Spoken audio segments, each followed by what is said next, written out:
Hey, this is Richard Bosch from the Boss Garage. How are you? How you doing, sir? Did you used to drive for Comanche in Indiana? Oh my friend, oh my gosh, I got the hold of you. All right. Well, hey, I seen that on Facebook this morning. I seen that truck, and I said, well, that right there was my first truck driving job. Oh, nice, nice. That Indian head imprint right below it, it said Comanche Express. And when I seen that imprint, I knew that. What gave it away is the red and silver pinstripe around the whole circumference of that cab. That was a nightmare to paint. And gosh darn, I love this. This here is the best thing that I'll have for today. I worked for them for 7 years. They all had black Kenworth Cabovers, and the last two that was powered by cats. When them trucks came in, they would only run 60 mile an hour, wide open. So they took them back to the Kenworth dealer. They turned them up and changed the gears and the rear ends. Oh, okay. And it's a freaking bear to change that shifter in that truck. Yeah. I didn't do it, the mechanics did. Oh my gosh, they crushed up and down on one side of the other because it was a freaking bear. Indiana's not that far, so who knows, maybe someday we'll be driving past and we'll let you take it for a scoot again. God, Rich, I'm telling you, my friend, this is a bizarre day, but I thank you for calling. Thank you, and Rich will be in touch again. And thank you very much. All right, God bless, man. If you think you're sentimental about your car, just multiply that 1,000 times when your truck is your living. Here we go.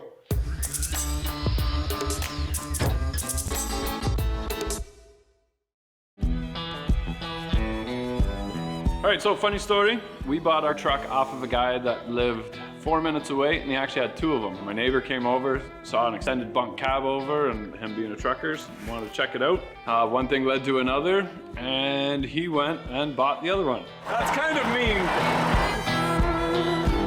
He keeps teasing me that I bought the wrong one because his fired up almost instantly.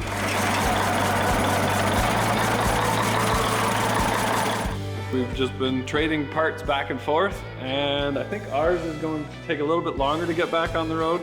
I'm pretty sure he bought the wrong one. I'm still pretty confident in our truck. There's lots of videos on how to stretch a frame. We're gonna see about just putting the cab and the engine right onto this girl. We're going to roll the frame up from underneath, and then just roll this underneath. Rich, this is the roughest one yet. No, it's fine. No, it's the roughest one yet. No, it's not. It's fine. Okay, so a few things. We got one of these rims was damaged pretty good on the lip, so Vince welded that up. Just a little bump here. We'll take that down yet. We got our fuel tank pulled out, and that's not bad for what it was. One crease here and one crease here, and I don't think we can get that. So it will be hidden, so it's not a huge deal. It's just we wanted it as best as we could. I think we're gonna move the battery box. We're gonna move the batteries to maybe in between the frame, and that way we can put our fuel tank right behind the tire. Intake and the exhaust will all be between the fairing, but it is kind of nice to see them on the side, but with the stretched frame, I think it's gonna look better with the fairing on it. So originally we were gonna wrap it, but plans have changed a little bit because we can't get the color wrap that we wanted. So instead we're gonna paint it, and then we can get the wrap to match the frame. He and I was talking, they're gonna leave a dedicated trailer for behind this truck. So that's kind of cool. We're looking forward to that. But in the meantime, yeah, we'll carry on as if normal. Right, Kitty? There we go. Okay, so this tank got hit with the battery box when it went into the ditch there. And I grabbed another tank from V&R that was off of Peterbilt, and of course it was that much bigger, like that much, so it didn't fit in the cradle. So what we're gonna try and do, right puppy? I had Vince weld this where the crease is, and we're just gonna tie it to something and with some chain falls and come along straps. We'll just try and yank it and pull this straight. We'll see how that works. All right, a couple rims, a couple 6x6s, a lot of ratchet straps, a stationary object, holding it down.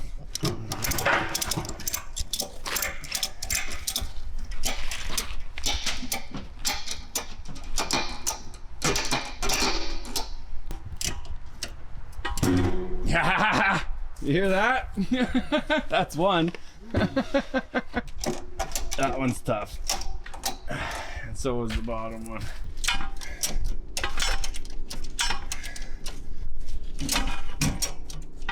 Yeah. Just can't. Oh, that works really good. Just need one little pop.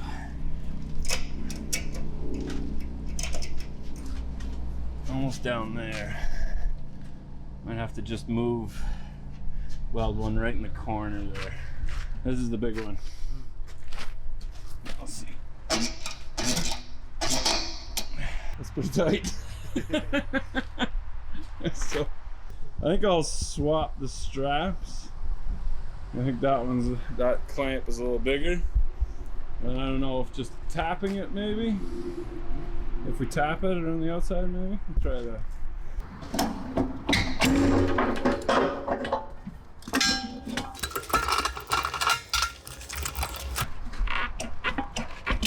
Yes! Maybe go one more click, but I can see it pop out there.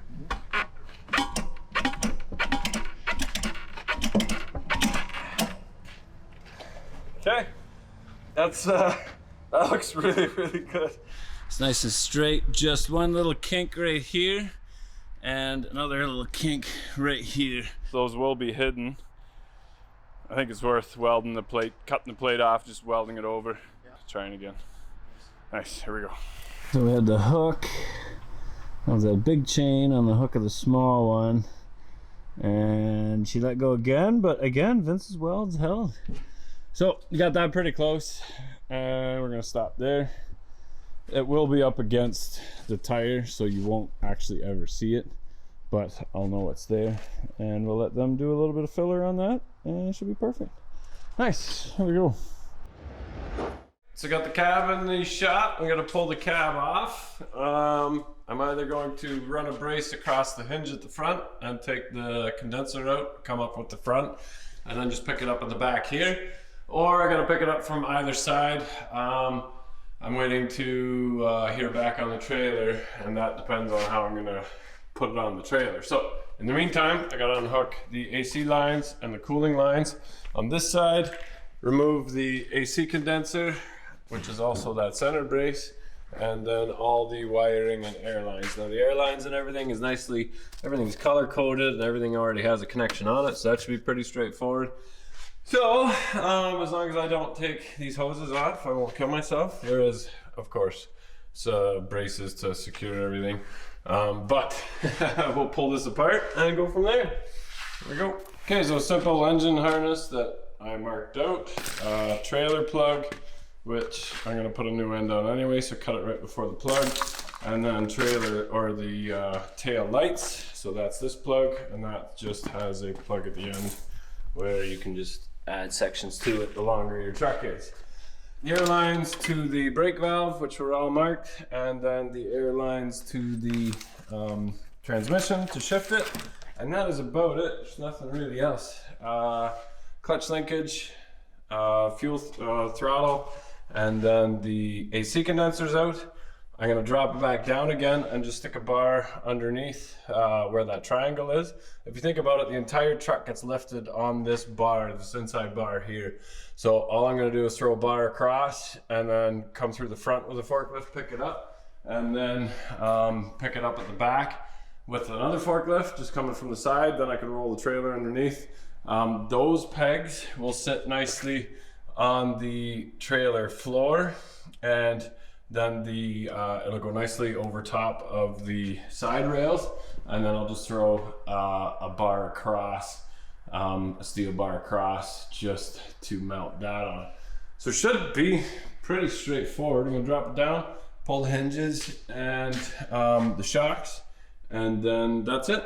There we go. Ha! How those are not seized, I don't know. But I can pull them out by hand. So as long as these little pins come out, we're golden. Nice. This is a pin that goes straight through, and she's pretty seized in there. So I'm gonna try and torch it in half, slit right through, because I can kind of get at it from both sides. And then I got a pretty good torch tip. So cut this thing in half and then knock it out. That's the only thing that's holding me back. This one bolts to the bottom, so we just unbolted that and we're good to go.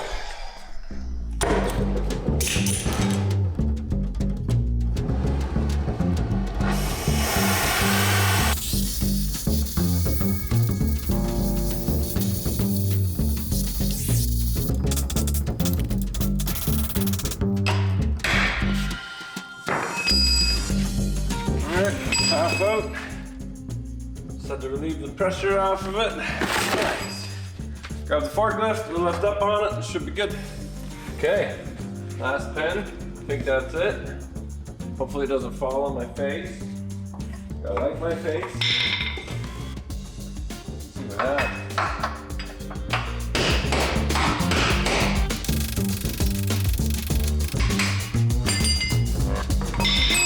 Well, that's good. Okay, here's I got Kevin's forklift at the back, this forklift at the front. We're going to roll the frame up from underneath, roll that outside, and then just roll this underneath. Oh, that'll be fine. There we go.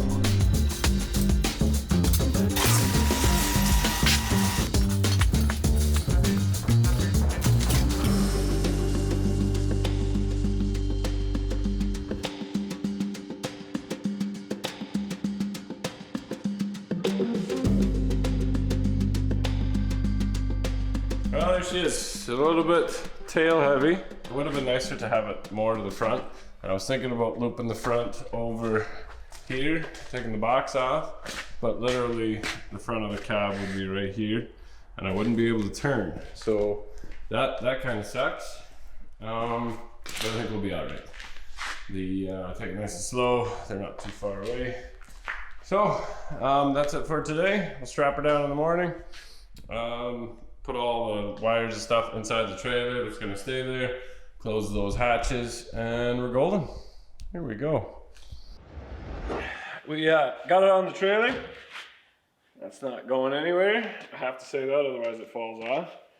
And now we're off to Newport, where they will give me shit and complain about, oh, this is no good and it's gonna take a lot and why do you do this? But they're just trying to justify their cost. It's a little bit balanced poorly towards the back, but only by about 1, 2, 3, 4, 5 batteries. So I put some batteries in the front. Now we got some tongue weight and Newport can kind of roll the cab around in the shop if they want to move it, if they want to pull it outside. It doesn't have a round plug and this trailer does, so just went to Princess Auto, grabbed some magnetic lights because the lights are also covered by the truck. Hop in there and we're all legal. If you're wondering how I know that it's legal, is I called the MTO office and said, is it legal to pull a cab off of a COE down the road if you've got lights and no trailer? And they said, sir, please stop calling us. But if you think about it, it's no bigger than a pop-up tent trailer. It weighs 1,500 pounds. The trailer's meant for 3,000. We've got lights and it's strapped down. It's no different than a camper. I can even classify as a camper because it's got a bed. Here we go.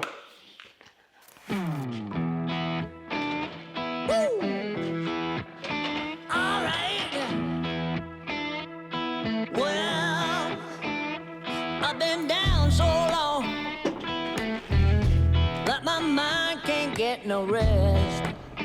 I've been running so long that my feet don't work no more. Oh yeah. I've been running so long that my feet don't work no more. Oh no. It ain't easy, darling. Rich, this is the roughest one yet. No, it's fine. No, it's the roughest problem. one yet. No, it's not. It's fine. Just about ready for paint. It's the roughest one yet. This is gonna cost big bucks. Told you, it's never good enough. You're alright? I can't really see.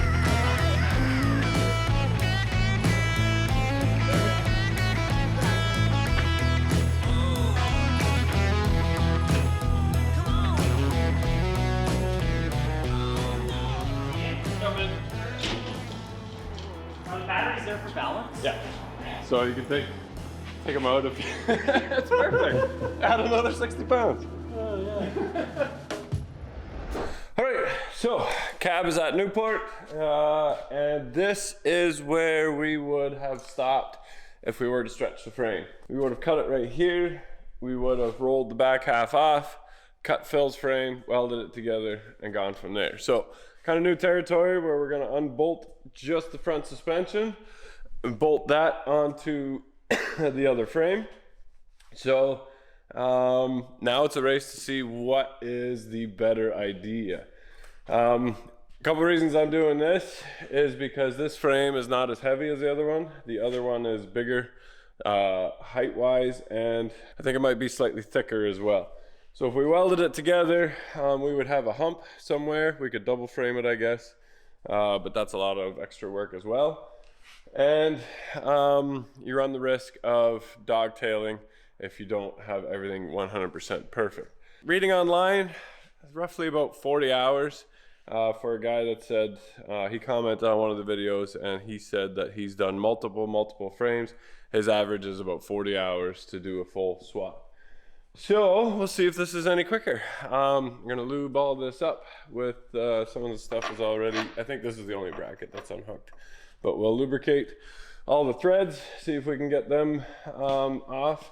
The only issue is my 1/2-inch Milwaukee gun stopped working, so I don't have a good impact to take all the hardware off. Regardless, we'll start and see what happens. Here we go.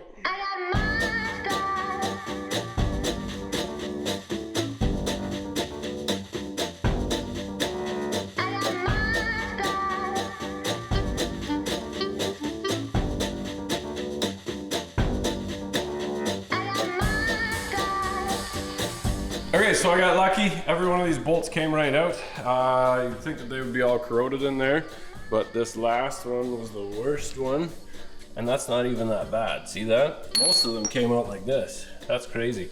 So I'll get new nuts, but we'll probably reuse the bolts. Everything is super expensive. And they're all different lengths. That's kind of a pain to line them all up. You can spend hours talking to the nut and bolt supply guy. So we're not gonna do that. What we are gonna do is roll this thing outside, pressure wash it. There's only 2 bolts holding it on, 2 little 1/2-inch bolts. We'll torch those off outside. We'll pick up this whole frame and then roll this back inside, and then roll the other one inside and set it in place and see if any holes line up. Not likely, but I have to make sure that the C sits on that bottom there. So we'll have it sitting down where it's the best spot. I'll probably drill 2 holes so I have a reference point, and then take this frame and cut the top and the bottom lip off and put this frame right on the side of the other one, and then just drill straight through these holes so all the holes are in the right spot. I did the same when I built that 85 crew cab Cummins swap. You can check that out. That worked out really well. All the holes lined up perfect. So I'm gonna do the same thing with this one. That way we've got all the same bolts. Everything should bolt right on. So here we go.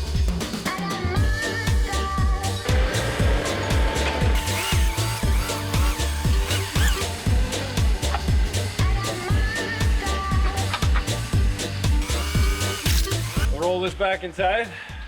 I'll lift up on that, chop the frame rails, and then we'll bring the other frame in and marry the 2 together.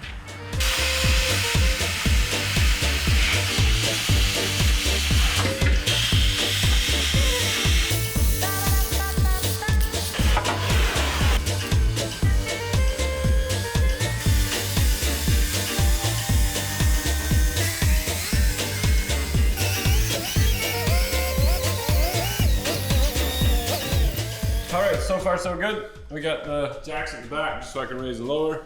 Now I can cut this frame off that Vince tacked on there for me. I gotta get rid of this one yet.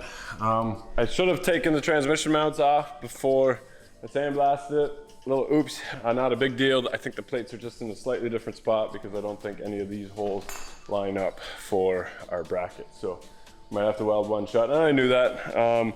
We still have to paint all of this the same color. So if we have to do a little bit of touch up here and there, not the end of the world, but that's why. Here we go.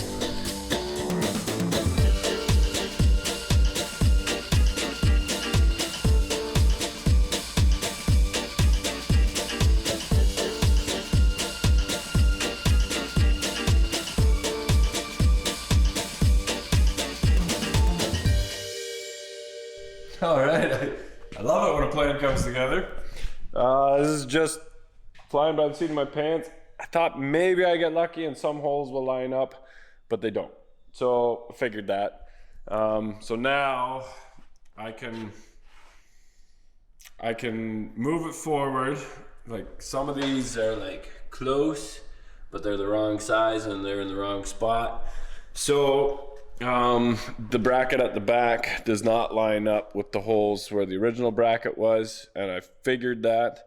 Now I could have used the old bracket, but I get to the point where you find out that the shackle pin is different, it doesn't fit, and then you got to make this custom, or you got to take it off again.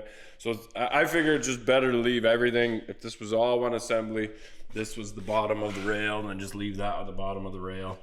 You know that all the geometry is the same and that it's going to work. So these all being metric bolts, I need to run and grab some metric drill bits, and I need some more stuff at the back. So I'm going to be taking the airbags off and the shocks and stuff. I'll order all those, and then those are nice and easy to do while the tires are off.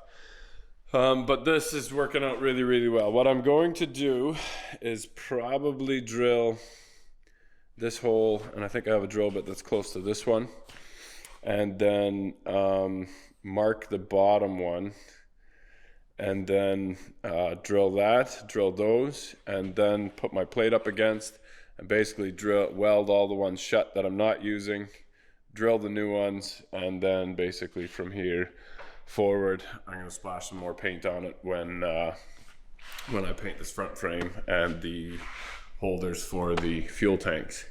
So that being said, we're moving along nicely. This went a lot smoother than I thought it would.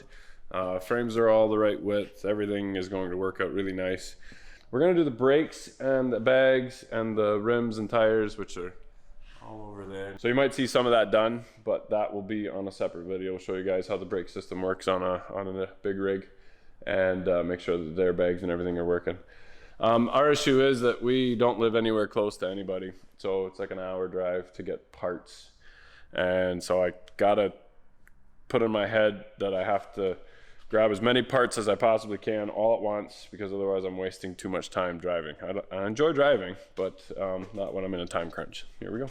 Okay, I got it marked out where none of these holes are close to the original holes and as far forward as possible. I'm gonna weld these holes shut anyway, just so there's no confusion, and then we'll drill the pilot holes straight through. Vince is cutting the C off the bracket right now. We'll get rid of all these little nuts and bolts right up to the back here, and then we'll tack the plate up, and then we can drill the rest of the holes. Okay, so the hole is 5/8, but we want to drill a pilot hole because 5/8 drill bit doesn't work very good. I got a small pilot drill. I just find a socket that fits nice and tight in the hole, and then a drill bit that goes through it. Then you've got a pilot, then you got a pilot in the middle, and you work your way up until you're at a 5/8 drill bit. There we go. Now your pilot hole is nicely in the middle of the hole. Look at that, beauty.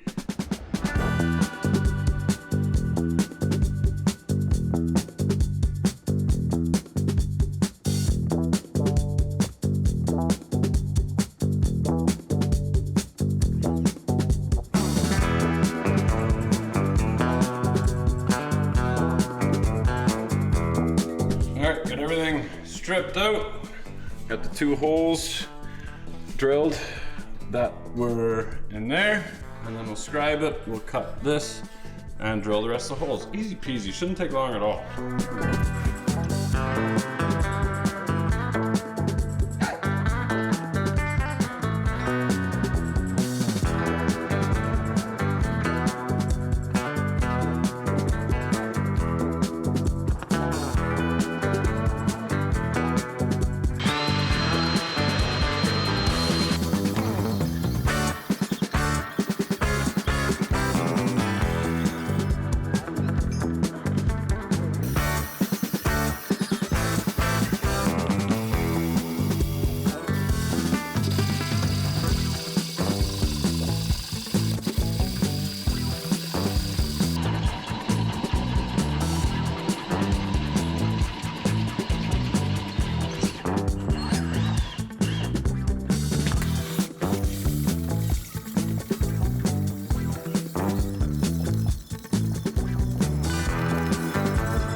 all the holes are drilled.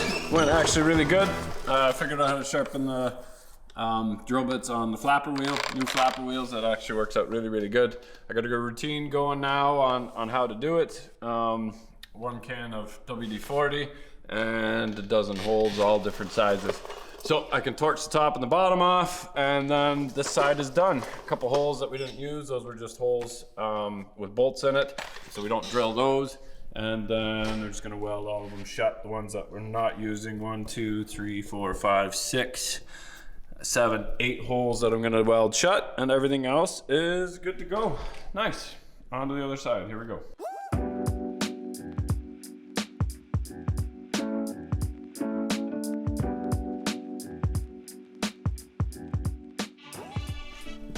Okay, all the holes are drilled.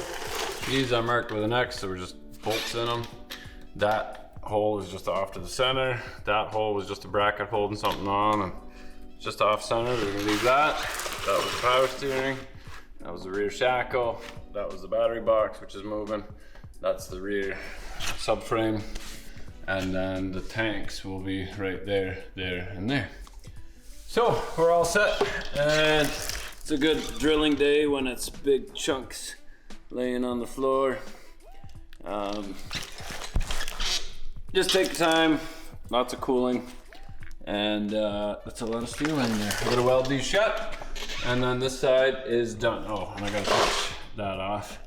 I know you watched me cut this with a die grinder, but I purposely did that so that I can make sure that both are exactly the same, and that is the width of my blade. And now both frames are exactly the same.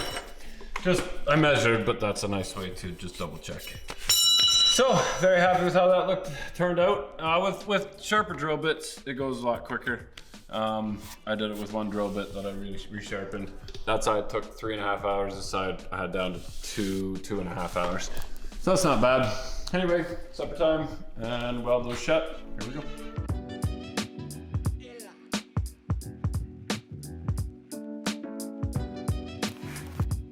All right, all the holes are filled. We're gonna throw a little primer on here and then get ready for paint tomorrow. Pretty straightforward. A little bit of epoxy and should be good as new. Here we go. All right, so I got the spring separated from the old axle. That's going to scrap. And the new axle and a couple other small bits are going in the back of the truck to Chris's to get sandblasted. And then while that's happening, I can keep working on the truck. Here we go. I'll load it up. Basically, it's just junk, right? Here we go.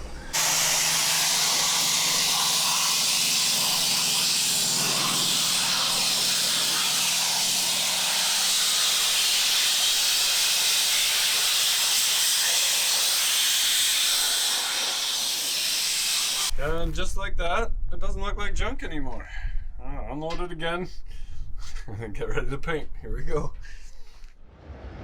Okay, threw some quick primer on those parts and the frame assembly.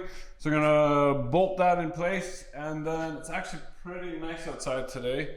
It's like 8 degrees, so I can probably put that under, throw a couple tires on the back, and then roll it outside and paint the front part, and then roll it right back inside again. Where it's warmer, then I don't have to worry about masking anything off. And same with those. Just roll them outside, splash some paint on them, roll them right back in again, where it's a nice 15 Celsius. Okay, so even though the bushings are good on the front for the springs, the back ones are not. So we're gonna replace all the pins and the bushings to go along with it, and then it should be brand spanking new. Here we go.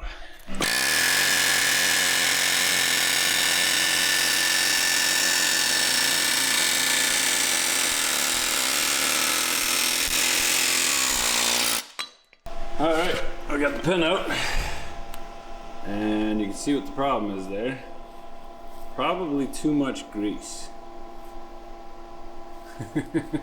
So those threads are completely gone. Threads are completely gone inside the collar. So got it just in time before it started hitting the actual spring. So we'll throw that other collar in, and good as new. Here we go. And when I say too much grease, you guys know I'm joking, right? I feel like I need to explain myself. Like when I leave batteries in F350 seats, like that's a temporary solution, but people think that is, oh, you should hook up 12 volts. That's not too much grease, Rich. That's not enough grease. I'm surprised you didn't know that.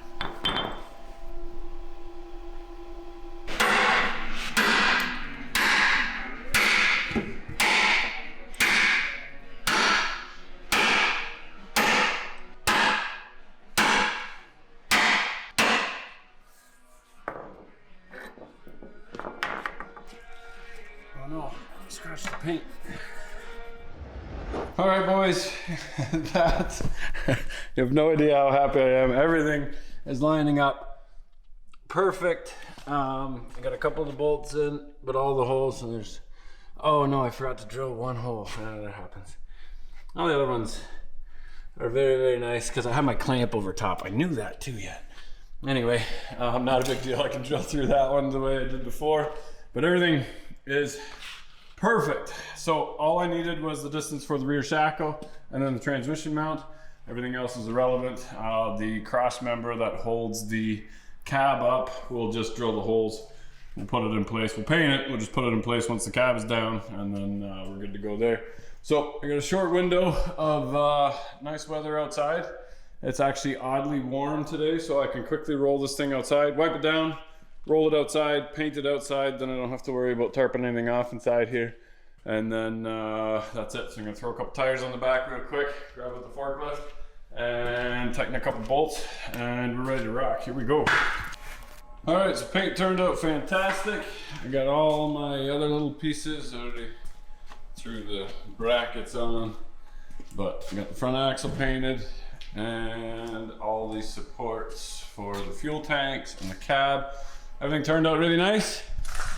So now it's final assembly. I got my longer studs. We are good to bolt this thing together and make it look like a truck frame. Here we go. All right, we're ready to throw the front axle on. I got new drums, I got new shoes, some new brake pots, new slack adjusters, but they didn't send me a spring kit with it, so I can't put the shoes on. We're still gonna put the tires on, the rims, and then this will flip over. And then I can knock out the old tie rod ends, which snapped off, and then put the new one on. Before I paint it though, I'm probably gonna replace the tie rod ends, and I wanna make sure that everything fits before I get too carried away and waste time. So then at least we can roll it underneath and bolt it in place, and I need new U-clamps or U-bolts for it as well. They sent me, I bought new collars, and I welded the new collars in the springs for my shackle bolts, but the bolt that they sent me with the other collar didn't fit. Thread's different, so I gotta run back and grab new pins. This bushing was okay. This one was completely shot on both sides. So we'll take this off. I gotta take it off again and spin the old one out. We just wanna put a new one in. It's not bad, like it's fine, it'll pass safety. Could be better though. So while we're at it, I gotta go back for the U-bolts. Might as well get the right pins. It's always something. Here we go.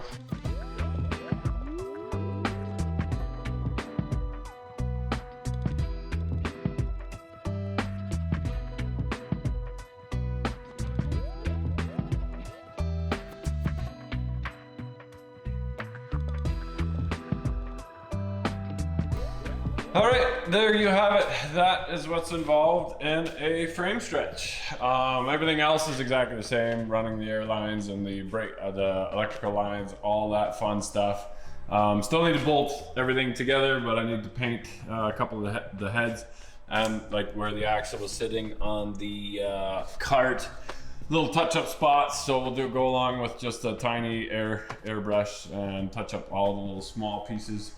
And all that takes a lot of time. That doesn't need to be in the video. You get the idea. Front brakes are going to be exactly the same as the back ones, which is in the other video. Or it's in the next video, because while I've been doing the front half, we've also put the entire rear end suspension together. So bags, brakes, rims, tires, all that fun stuff is in the next video, which is already done and being edited, and we're going to keep carrying on. I'm going to paint the last of the pieces, all the bracketry on the side.